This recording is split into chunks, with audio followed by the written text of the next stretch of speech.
All right. I don't know if this is a noob move or not. I'm going to record this outside. It's a little bit cold, but let's just go with it. Let's see how it is. Today, what I'm going to do is create a little off-season guide. So Craig Breslow, he was introduced. He's the new chief baseball officer. That's what they're calling it. Craig Breslow is in charge. That's the point. And we want to create basically free advice for Craig Breslow. Going to go over what happened the last year. How do we fix it this offseason? And how does Breslow set himself up for the future so this team can win a title again? If you remember correctly, maybe I'll link this in the article version. We did the same thing for Chaim Bloom. He didn't listen to our advice and he got fired. Anybody that thinks that he didn't deserve to be fired is a fucking idiot and wasn't paying attention. Let's just also make that clear. Bloom deserved to be fired. All the things that we tried to warn him about, he didn't listen, and it cost him his job. 2 consecutive duds at the trade deadline. What do you want me to say? In terms of, let's just share the screen and go through this here. All right. So a lot of important things that we want to first address. What happened last season? What kind of stats indicate where this team needs to improve? What are they doing well, etc. So first and foremost, the team can make contact. The team can hit. The lineup's not terrible. There is drastic problems with the lineup, and it has everything to do with this team doesn't hit homers anymore. 18th in homers. Not good enough. Look at all the teams below him. The only team that really did anything was Arizona. Milwaukee made the playoffs. Other than that, every other team below that, Miami barely squeaked in, but they weren't any good. They got to hit more homers next year. And again, we can go back to this.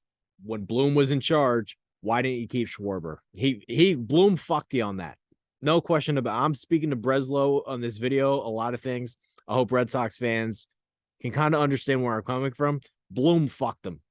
Bloom totally fucked them on the Schwarber thing. If they had Schwarber in the lineup, remember this team, they're incredibly flawed, but they went to the ALCS with Schwarber. They lose Schwarber. Now they can't hit any homers. They're not scoring as many runs. The offense takes a step back, but the offense really isn't the problem. The pitching and the defense is the real problem. Let's start with the defense first. If you go to the the Sox, they were terrible on defense all year. When you lack pitching and you also can't play defense, I mean, what the fuck?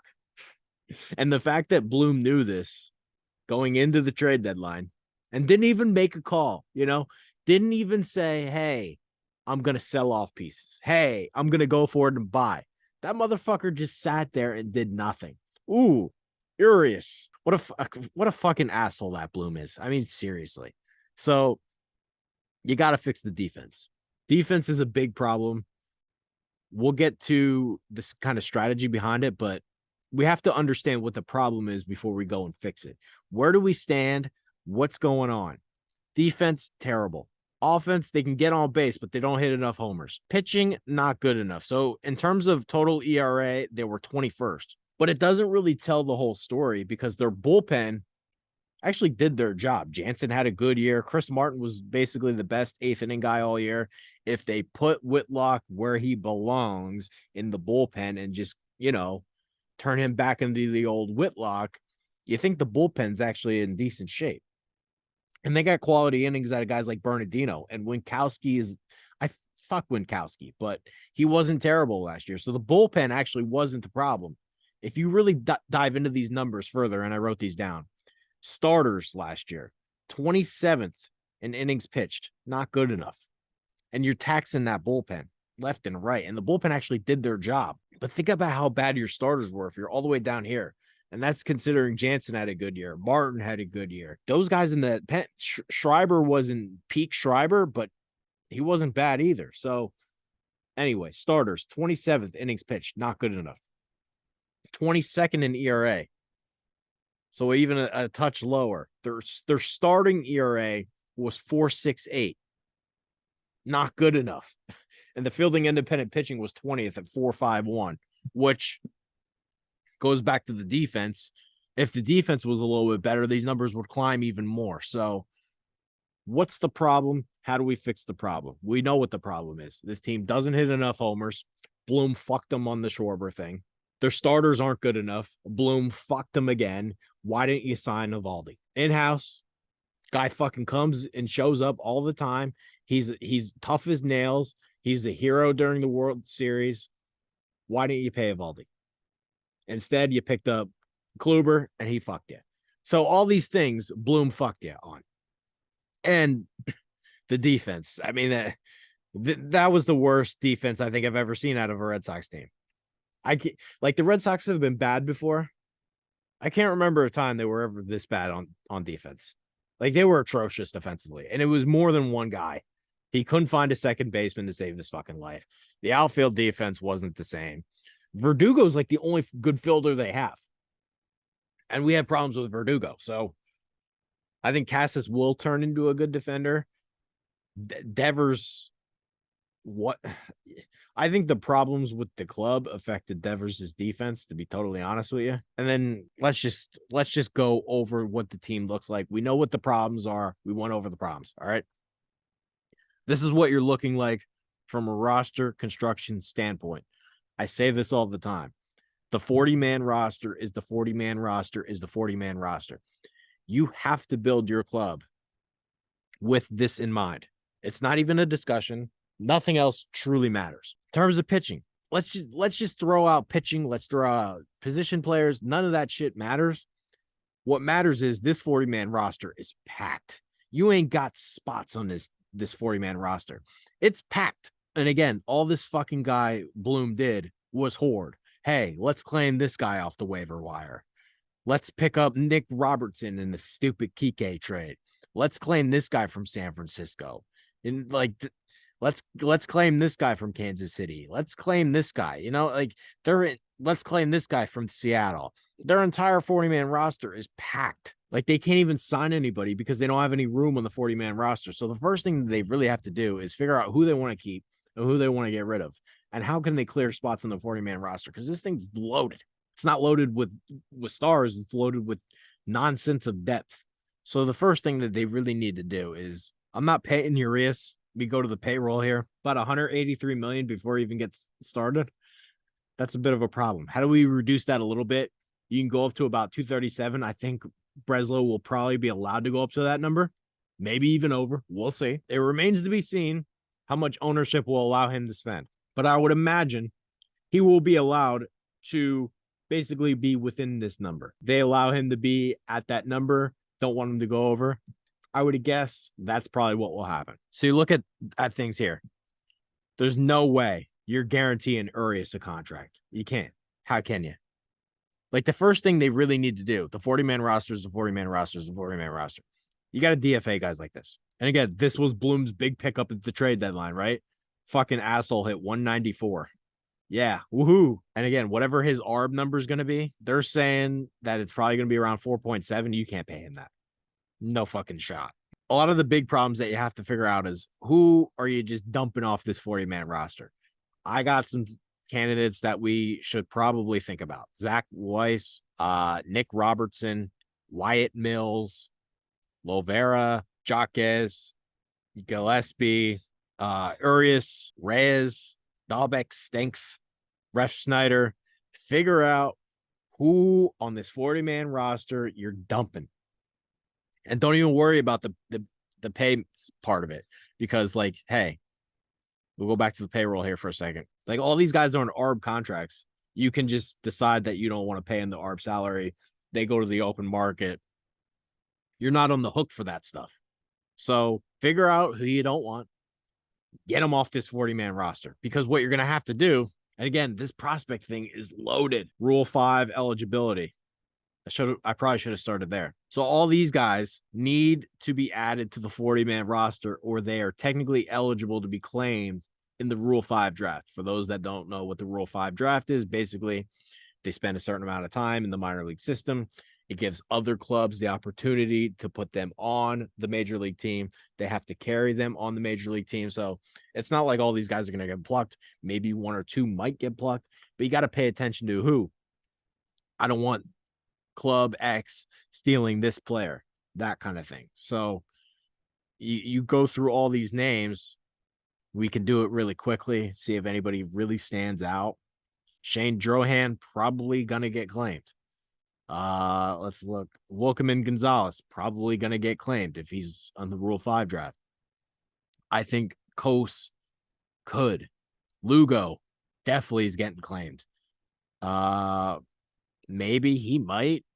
We'll see. I'm going through this kind of quickly. That might be it. Maybe 2 or 3, but you get the point. So you already got to clear a couple spots for prospects that you don't want to lose, because like losing Lugo or Drohan or any guys like that, 45, that's too low.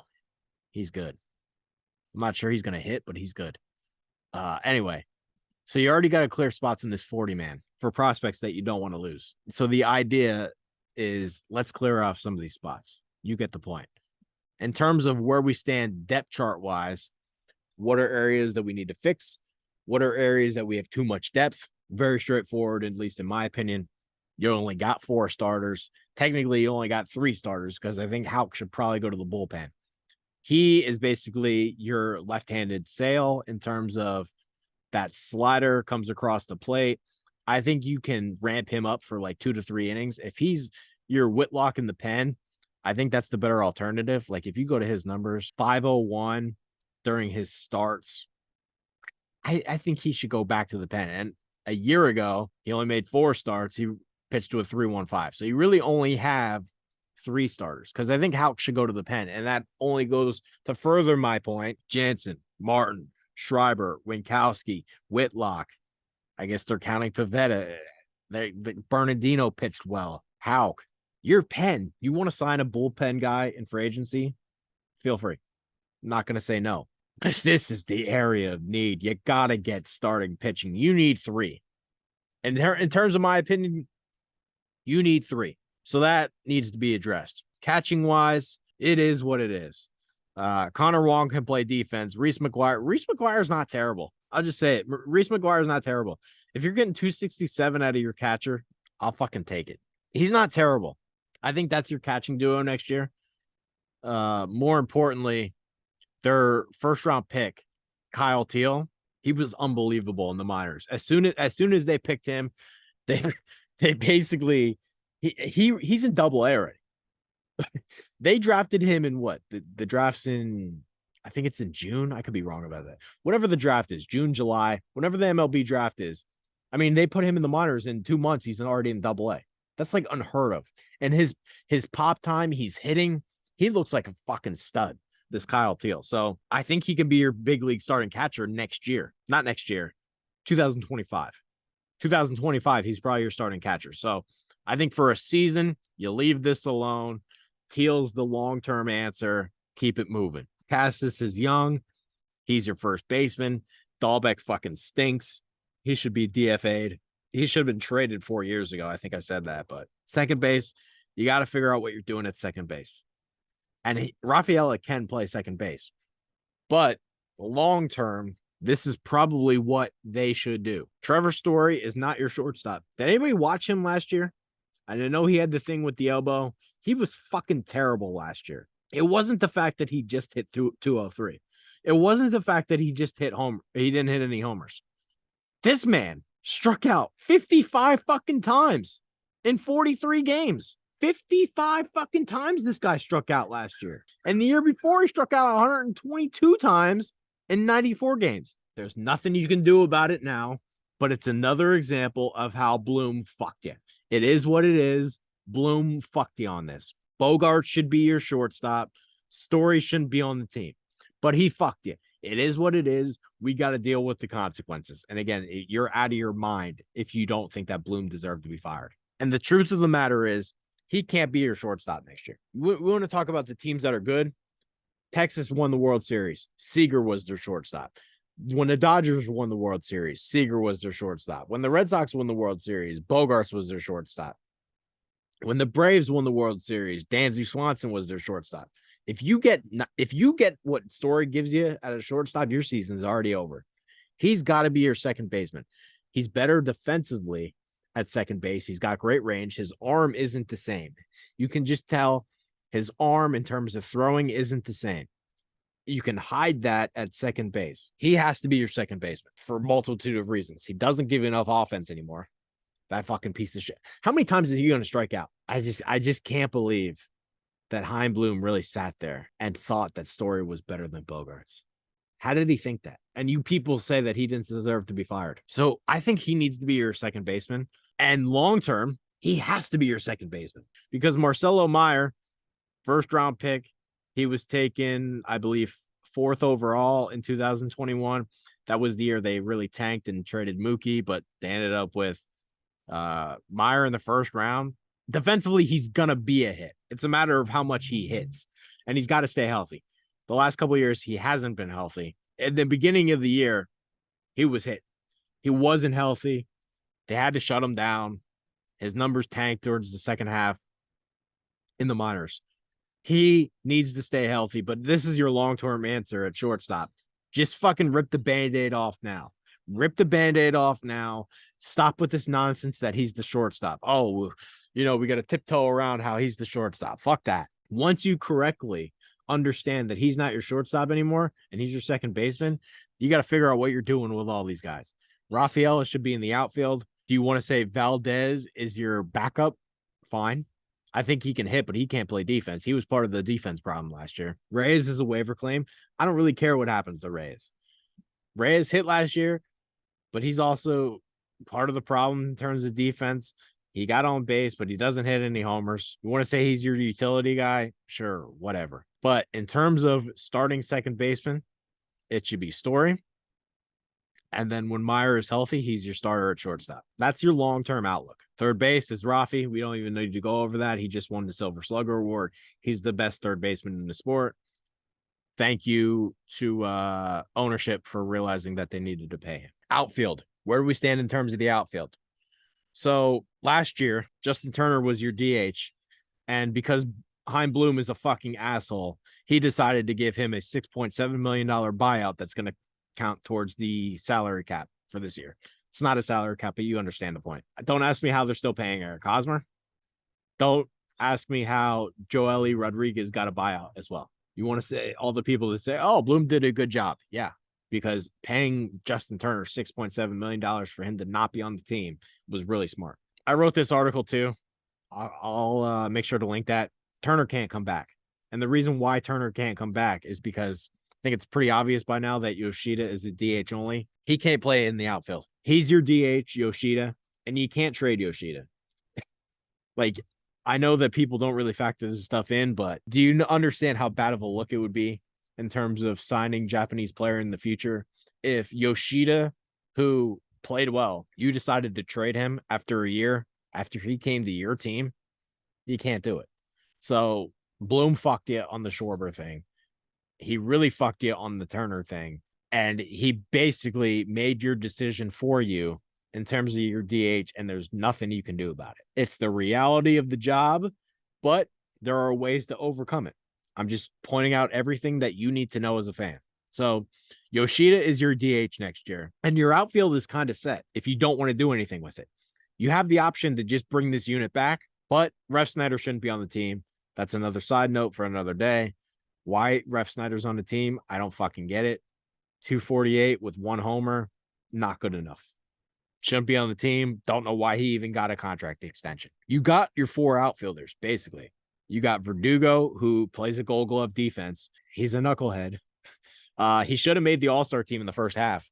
He should have made the All-Star team. And I think when he didn't make the All-Star team, he just went into Looney Tunes mode. So, and he's got 1 year left on his contract. You can bring him back.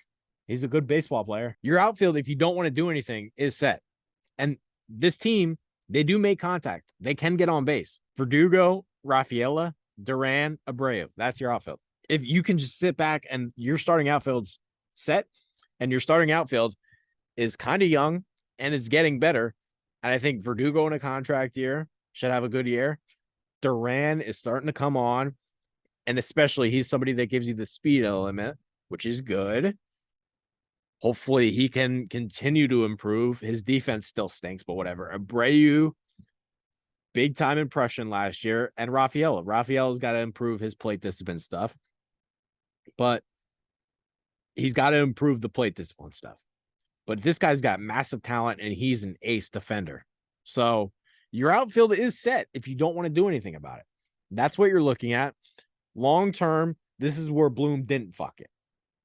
You got tremendous assets in the prospect farm. I think this is one of the best farm systems in all of baseball, to be totally honest with you. You just can't keep all of these guys because your 40-man roster is already loaded. You got to make room for so you don't lose guys in the Rule 5 draft.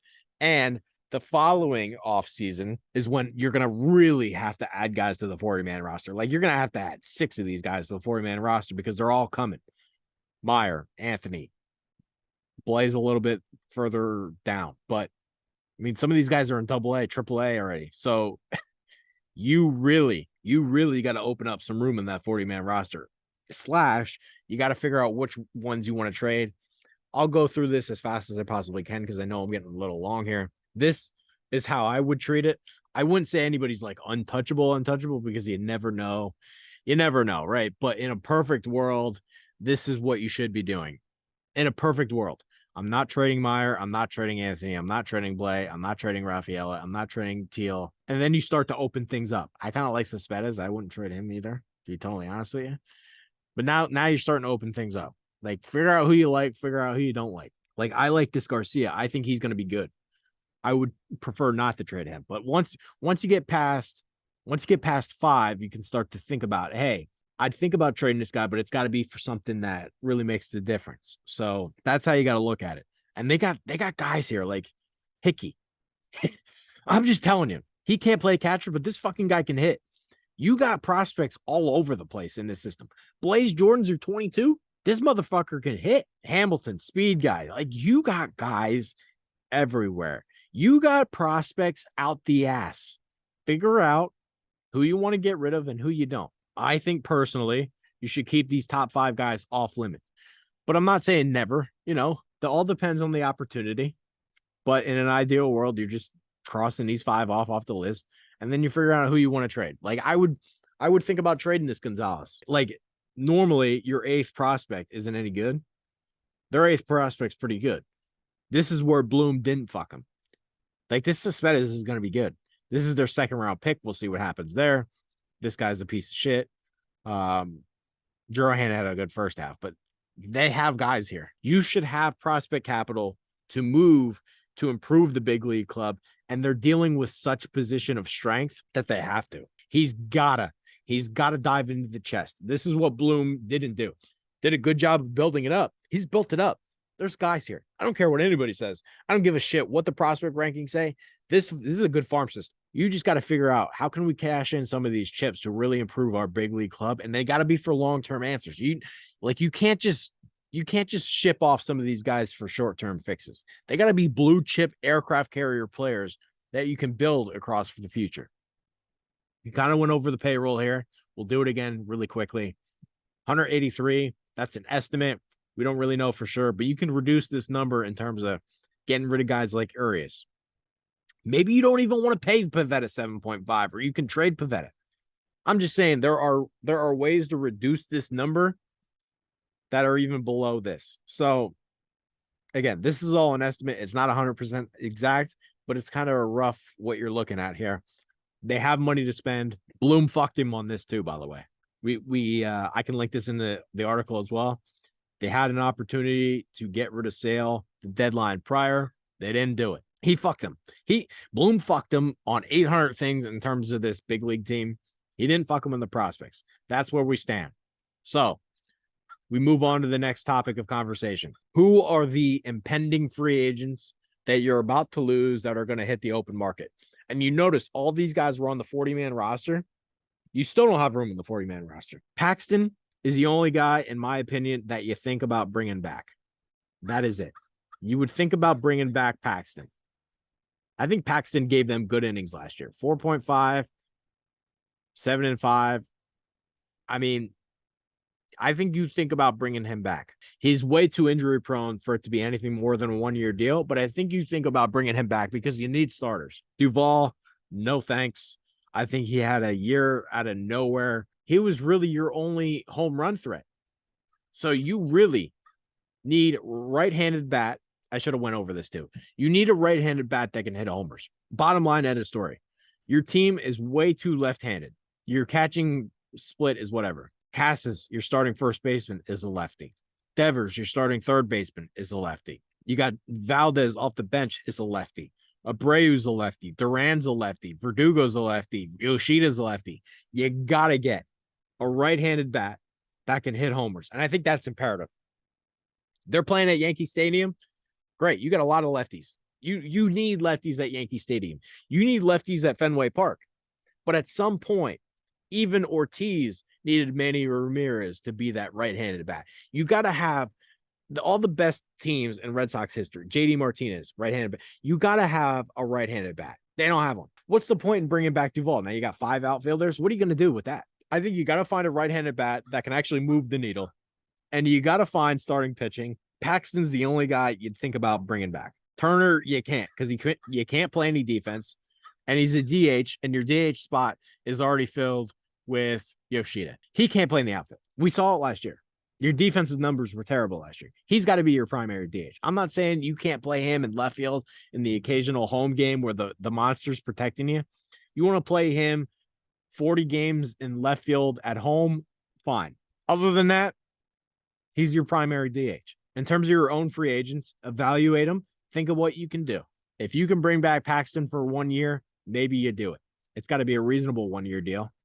But other than that, I think you're crossing these guys off the list and you're moving on. So in terms of free agents, we already went over what we need. We need a right-handed bat and we need multiple starting pitching. Let's do the starters first. I know this is separated by WAR. This is how I would break it down. I think you got to get one in the free agent market. You got to get one. You got to spend here. We have money to spend. 183, 237. You got to spend for one starter. This team's not going anywhere if you don't have one frontline starting pitcher. And we know that it can't be Chris Sale, mostly from a health standpoint, and he's just not the same guy anymore. We go back to what we're looking at here with the depth chart. Bello, I think, can be a frontline guy.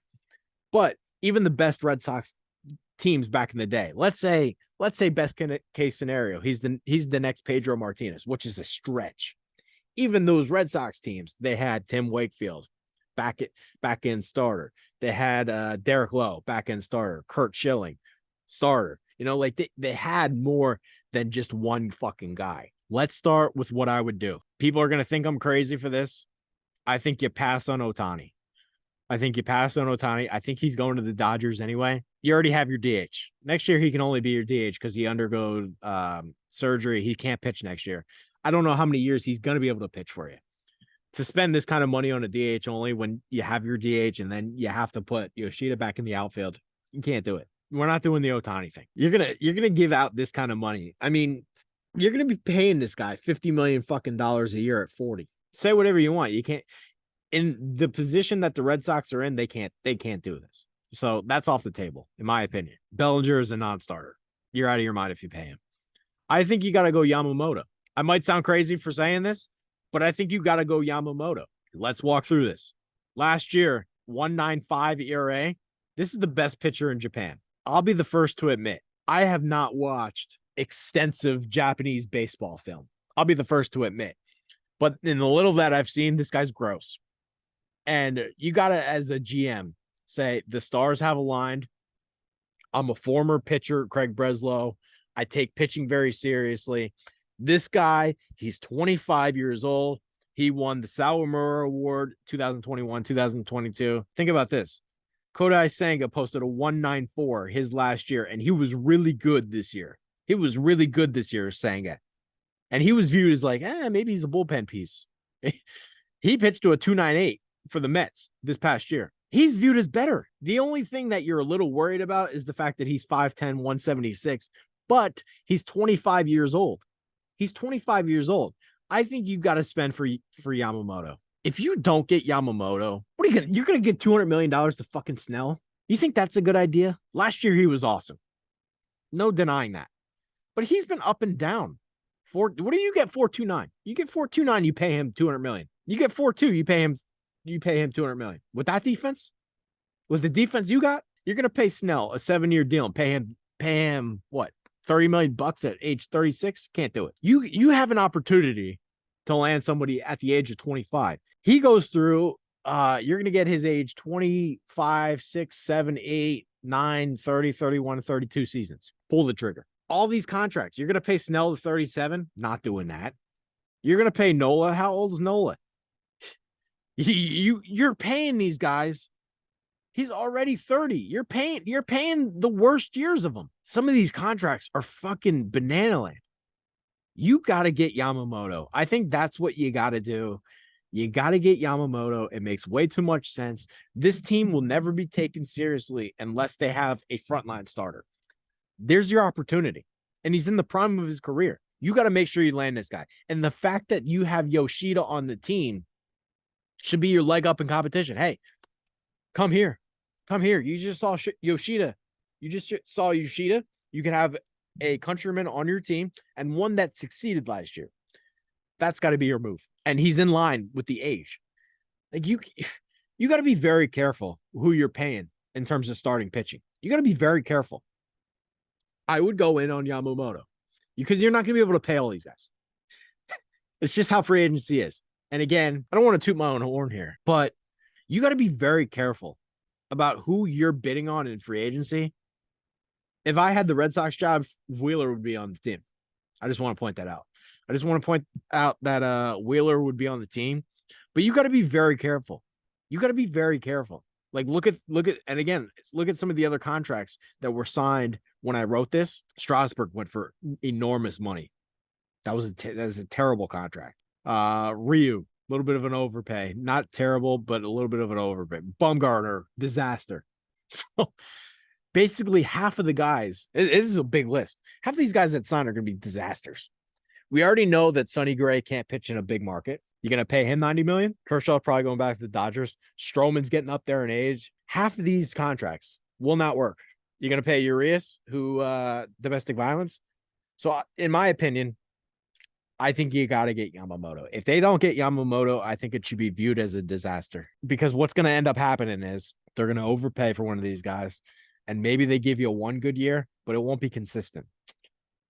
Like perfect example, Eduardo Rodriguez. Listen, Eddie can pitch. We know that Eddie can pitch. Eddie has good stuff, but Eddie is better when he's motivated. it just is what it is when it comes to Eddie. We know about Eddie.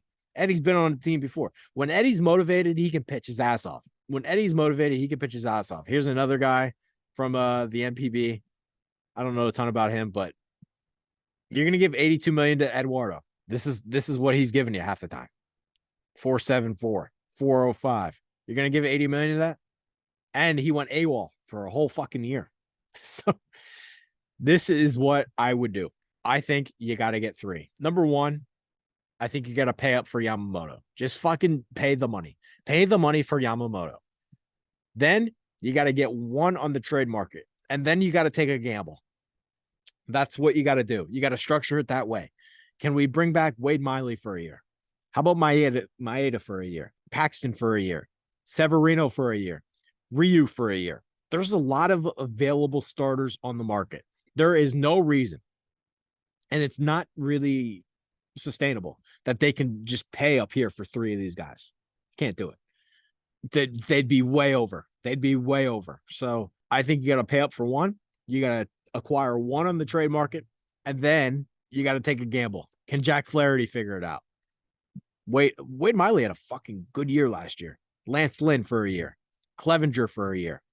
Lorenzen for a year. Figure out who you want to pay, who you want to take a gamble on, and who you can acquire on the trade market. That's how you got to figure that out. So you need a right-handed bat. We went over that. We need a right-handed bat. In terms of your free agent options, we've done the Renfroe thing. I just don't think he's good enough to really crack this team anymore, which is a problem. We've done the JD Martinez thing. DH spot is filled. Don't see how you can go to that department. He's going to get way too much money, and I wouldn't pay it. Can't go to that department. I mean, you could bring back Duvall for a year, but you're fucking bringing back the same team that wasn't that good last year. Really? You got two options. Can you land one of them? And if you don't land one of them, you're going to have to really hit the trade market. Gurriel can hit. No doubt about it. But he's a shaky defender. You're going to have to play him in left field, which is fine at the home games, which is fine. And he can DH a little bit. So I think Gurriel would be a good fit. Who I would prefer is Teoscar Hernandez. I just think we'll pull up Teoscar Hernandez. I just think he's a little bit more consistent in terms of bringing power. And that's what they really need. They need a guy that can hit the ball out of the ballpark. 26 homers last year, 35 the year before, 26 the year before. This was a shortened season. This guy can hit homers. Now, he's not hitting 40, but you need somebody. You need somebody that can hit 25 to 35 homers, and he has the ability to do it.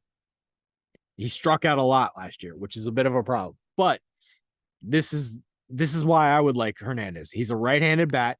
He can play the outfield.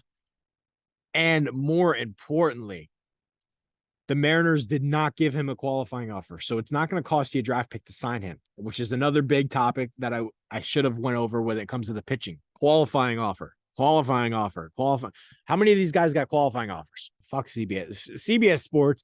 Just a little side note. Dear CBS Sports, your website stinks. I don't even fucking bother clicking on your website because it's terrible. Ads are it's not just the ads. You can't even navigate. These are the guys that got qualifying offers. Sonny Gray got a qualifying offer. You're gonna have to give up a draft pick to sign him. Nola gonna have to give up a draft pick to sign him. Snell gonna have to give up a draft pick to sign him. So not only are these guys older, 30, 31, 34, you're giving up draft picks to sign them. Yamamoto, you're just paying a posting fee, and that's coming out of ownership's pocket, and you got to beg John Henry to do that. So can you sign Teoscar for 3 for 45? Can you do that kind of thing? Can you get him for 3 for 45? I think that's what you got to look at. If they thought he was going to get more than that, they would have hit him with the qualifying offer. So, like, what did Conforto get? And he had the qualifying offer attached to him. And I think they just picked up his option. Yeah, he got 2 for 36. So can you go 3 for 45? Can you do something in that range to bring over Hernandez, who gives you the right-handed bat that you need? Plus, if you do that, then you're now dealing with a position of strength. Hey, now I got another outfielder. I can ship out one of these guys via trade. That's what you got to think about. And the biggest thing is you got to really explore this trade market because you got too much depth anyway. Couple teams that I want to list here before I close, because I can do the trade shit all day. I'm not going to be Bill Simmons and jerk off to it. I just want to give you guys some options that you can think about what the team can realistically do. So number one here is the Padres are reducing payroll. They were at 249 last year. They want to get down to 200. That would get lower than the luxury tax. They got to ship out some guys. We know this. Juan Soto is very much on the trade market, but he's going to cost you a lot, and he's a lefty, which he's really fucking good. If you want to go out and get Juan Soto, I don't blame you. But how many lefties are you going to have on this fucking team? So now you got to get your right-handed bat situation taken care of, even if you trade for Soto. Something to think about. So personally, what I would do is I would actually call and take Tatis. I think I would want Tatis. He solves your right-handed bat issue. He can play shortstop for a year if you want him to. He's a Gold Glover in right field. You're getting good defense regardless of where you play him. And more importantly, he hits homers. He steals bags. Like, this is a guy I'm willing to trade prospects for. Can you say, hey, San Diego, take one of our outfielders, can you take a Verdugo or a Duran, and then we add prospects to it, we reduce your payroll. That's the kind of shit that he needs to do. Can you take back Bogarts? Can you take back Bogarts and swap him for Story? That seems to be a long shot. I would love to do that, but that would be something that would reduce their payroll because they gave Bogarts a stupid ass fucking contract. So, number one, Padres. Call the Padres. I would want Tatis. And if they trade Tatis, that probably gives them the money to possibly sign Soto. And they want to. I think they prefer to keep Soto. They're gonna have to trade somebody, but I think I would personally want Tatis because he's a right-handed bat. He steals bags. He plays good defense. He checks a lot of the boxes that they need. Red Sox need better defense. Check Tatis. Red Sox would. I mean, the new rules, you got to have guys that steal bags. Check. They need a right-handed bat that can hit homers. Check. I would call for Tatis. And especially when he got popped for steroids, I think they've kind of forgiven him. but I think it also reduced his value. Like if he never got hit with that, he was rolling, he would be unacquirable. But I think he is acquirable. Next, Mariners. Mariners love the trade. Mariners fucking love the trade. Jerry Dipoto gets horny off a trade. Nobody trades more than this guy. They're gonna lose Teoscar in free agency. Maybe they can bring him back, but I think if they wanted to bring him back, they would have got that figured out and they would have qualified him. A couple guys like Verdugo seems like somebody that they would be interested in. Look, real. I want to call a quick time out here. Tim Anderson is the guy that I would take a flyer on, to be totally honest with you. If you can move back, this is a quick side note. I know I'm a little off topic here, but if you can move Trevor Story back to second base, take a flyer on Tim Anderson for 1 year. Meyer comes in as your shortstop for 2025. That's not a bad plan. If you miss out on a bat, it's a flyer that I'd be willing to take. But anyway, they want guys that can hit for contact. Verdugo can do that. Is there a way that you could squeeze out, because they got pitching? This is a team that has pitching. Castillo makes, I don't see how they trade Castillo, but yeah, at least got to try, right? To at least try. Kirby, Gilbert, I think those are the two names that you're probably targeting. I would personally love Gilbert on the team. Gilbert, I would try to get. Gilbert, I would really try to get. Young, controllable, under contract, cheap, pitches innings, strikes guys out. I think they may be more willing to trade Kirby. Kirby had that weird thing with the manager where he actually wanted to be pulled for a game. I'm not sure that that's like ideal, but this fucking guy can pitch too. So is there a way that you could package a Verdugo plus for Gilbert? That's something I would look at in terms of adding another starter. Other teams that you potentially could do. Glass now, but he's an expiring. This Mark Topkin, he's on top of shit in terms of Tampa. The fact that he's listing these names isn't an accident. I think they're going to trade Glass now. What could you get? What could you get? Or what would you be willing to give up for Glass now? Something to think about. Dylan Cease on the trade market. Their GM, Chris Getz, he even came out and said, I don't even like my team. I'm willing to trade everybody. So the White Sox for Cease. Can he get him? The Brewers heading into a rebuild. Woodruff, Burns, Adames for a year at shortstop. For a year. Could you do it?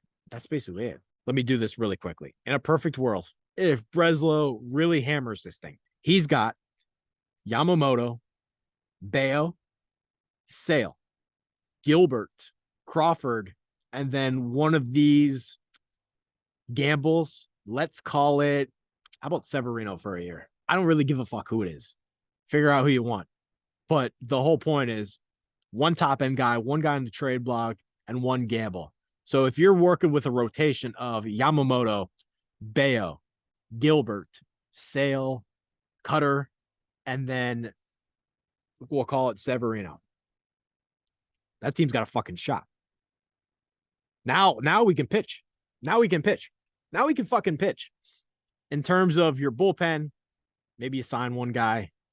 We can go over it quickly. Is there a gamble that I like here? Not really. You want to bring Joe Kelly back for a year, or Will Smith, or Ottavino, whatever. I'm not going to spend any time on that. But and then can you land Tatis and Teoscar Hernandez as your right-handed bats? I think that's what you got to be looking at. And if he executes that game plan, that team can win the World Series. That team not only can win the World Series, you're in a position to win the World Series for multiple years because of the young talent that's on the way. That Roman Anthony kid's fucking good. And you got Teal, and you got Cespedes, and you got Meyer. If you do those things, Craig Breslow, you're going to be very successful for a long time. This is one of the biggest misconceptions about this Red Sox team. Bloom fucked them in so many ways, but he didn't fuck them in the farm system. And they still have core pieces that are in place that Dombrowski had in terms of Devers.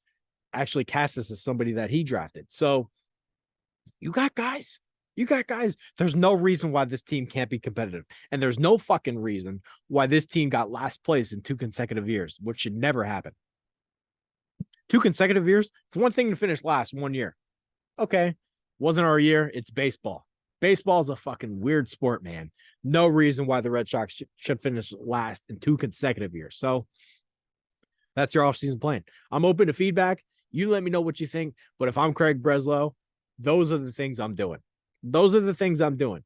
And especially Tatis, man. We know the Padres are selling.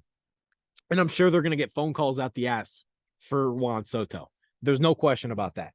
Can you entice them on Tatis? Can you entice them on Tatis? That's what you got to think about. So that's your offseason guide. Let me know what you think. Thank you for watching. Peace out.